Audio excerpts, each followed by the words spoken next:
Hello people of the internet, you are tuning in not so live to Joe's Movie Reviews, episode 6. My review for this video, will be Nightmare on Elm Street, the original, part 1.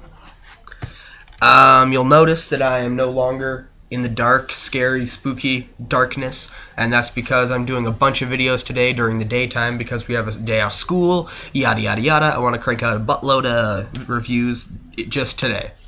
So, Nightmare on Elm Street, sorry, I'm still stuck on the Friday the 13th because of the old reviews, but Nightmare on Elm Street is my personal favorite of the big horror franchises out of Scream, Chainsaw Massacre, Friday the 13th, Halloween.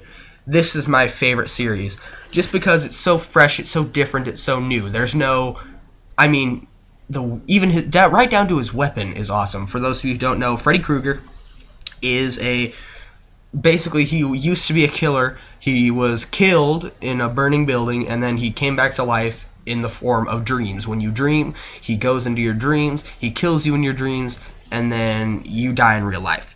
His weapon, I think, is one of the coolest parts of the franchise, which kind of sounds stupid, but it's really kind of a highlight for me, is it's a glove, a metal glove that they actually made. This was a practical, actual usable knife glove where it has claws that come out, and they're knives, essentially, that he can slash and cut and slice and dice you up with.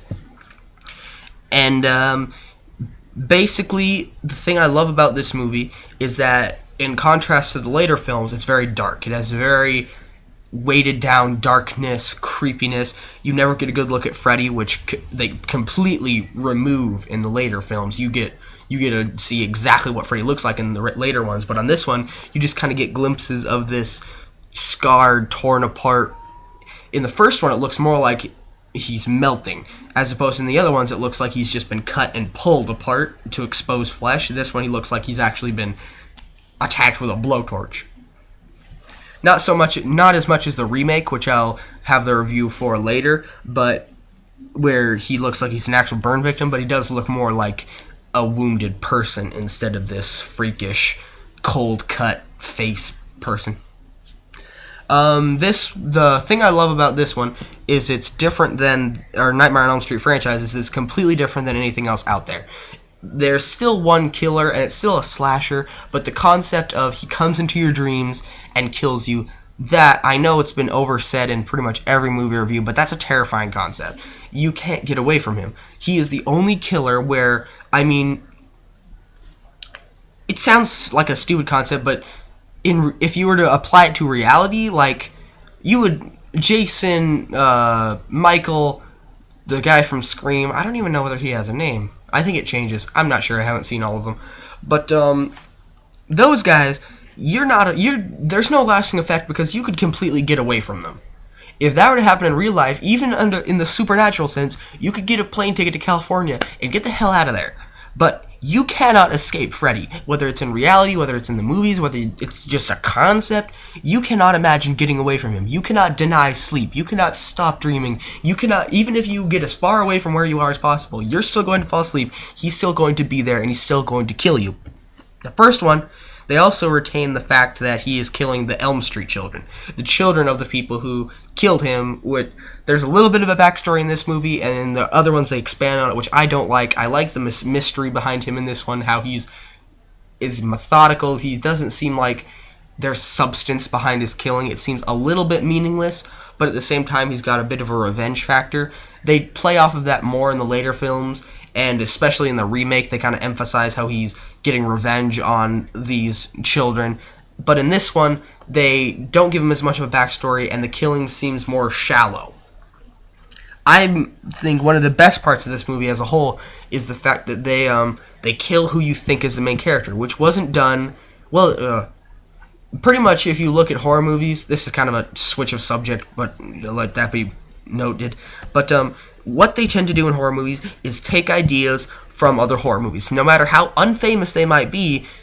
Even if the new movie makes it more famous, they usually take things from other horror movies. The first original ones basically played off. Even if it's as much as Frankenstein versus Jason Voorhees. Frankenstein is a mindless, semi-retarded killer who walks around rather ignorant to his deaths.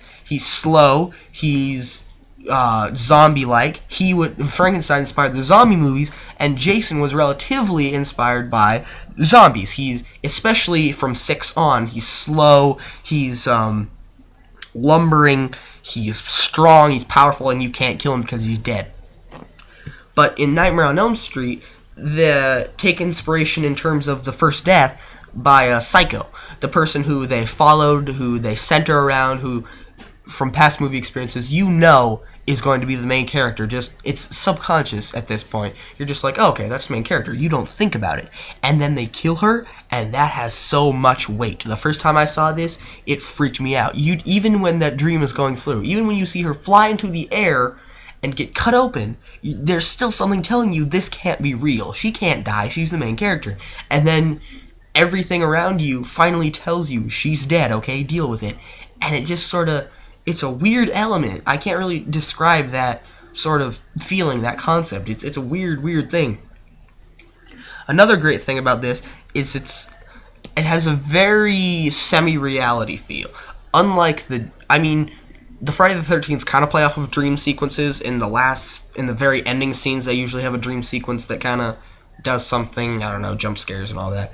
But Nightmare on Elm Street is strictly partial reality stuff, where you don't really know whether you're in reality or not. You don't have a time frame, you don't have a location, you don't have anything that is normal or in reality. And I think that is a terrifying concept, where you can never really know. And in the remake, I already mentioned this because I made the remake video before I made this one, but they play off of the lack of ability to tell whether you're conscious, whether you're unconscious, whether you're dreaming, whether you're not dreaming. It's so impossible. And what I think, the first one is one of the more confusing ones, in terms of you never know when you're seeing a dream sequence or when you're seeing reality, because as the dream progresses, they get more supernatural. Like in one of the dreams, you kind of get these hints of weird things that are going on, but you think to yourself, okay, that could happen. I mean, that's not so weird. But they get gradually more eerie and strange until you know you're in a dream and you know that you're seeing a dream that someone's going to die in. And the idea of people, they kind of emphasize it in the first one, they delete it in the second one, and they bring it back again in the third one, of people intertwining dreams, where I'm asleep, you're asleep, we're dreaming together, and I can see you getting killed.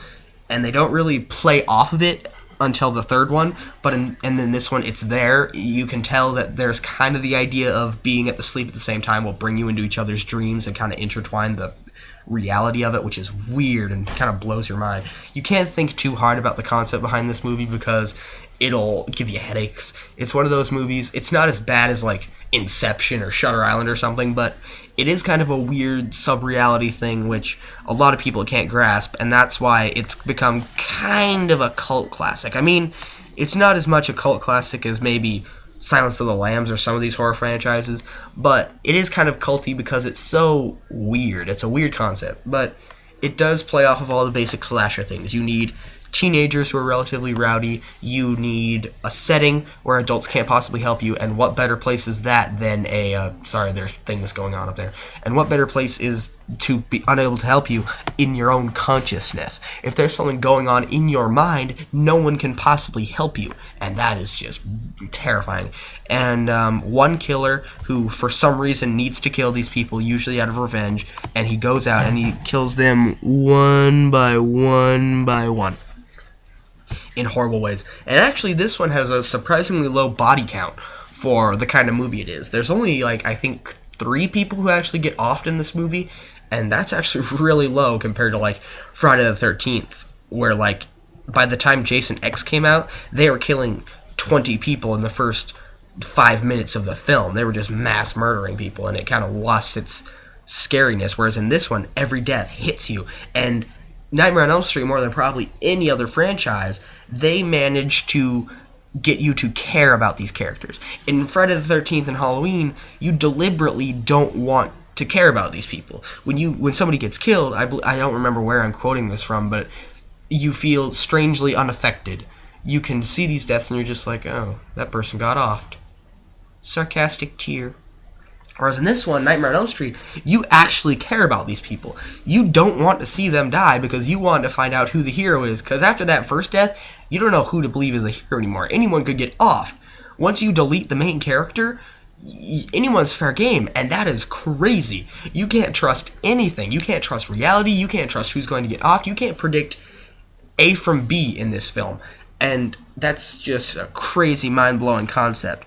In terms of horror movie material, they're mainly creepy, scary, and there's not as many jump scares. I mean, there is, but the whole theme is mainly an uncomfortable, you don't know what to trust feeling, and that's what's scary rather than any sort of jump scares or startling or reality, I guess. I remember the character who plays Nancy, I forget the actress's name, but she, in the commentary, comments about how she feels like it was never really a horror movie, it was more of a teen drama with these undercurrents. And then also, I think one of the other commentaries mentioned how it's mainly a fantasy film. It's a fantasy horror, which is I would argue to even say this is the only movie in the fantasy horror franchise. I mean, Jason comes back to life. He's supernatural, but it's all conceivable in your brain. Whereas in this one, it's very fantasy. It has, like, stuff that could only really happen in, like, The Lord of the Rings or something like that. I don't know. But it's sort of a fantasy one. Overall, I give this movie a thumbs up and 4.5 stars. I hate the half-star system. I don't know why I use it. I don't know why I just don't go 10 stars and use individual stars, but whatever. 4.5 stars out of 5. Sorry. I'm probably just going to edit that part out. I wonder if I'll edit out me saying that I edited something out. I don't know. It'll create kind of a paradox. Like Nightmare on Elm Street. Zing! This is getting too long and getting kind of stupid. I give it a thumbs up. 4.5 out of 5 stars. It's a great movie. It's scary. It's creepy. It's kind of hard to grasp on. I don't recommend it for anyone who's stupid or doesn't like having to follow a relatively complex reality, motion, arc, whatever you want to call it. Anyway, I guess that's kind of all I have to say. So, see you later.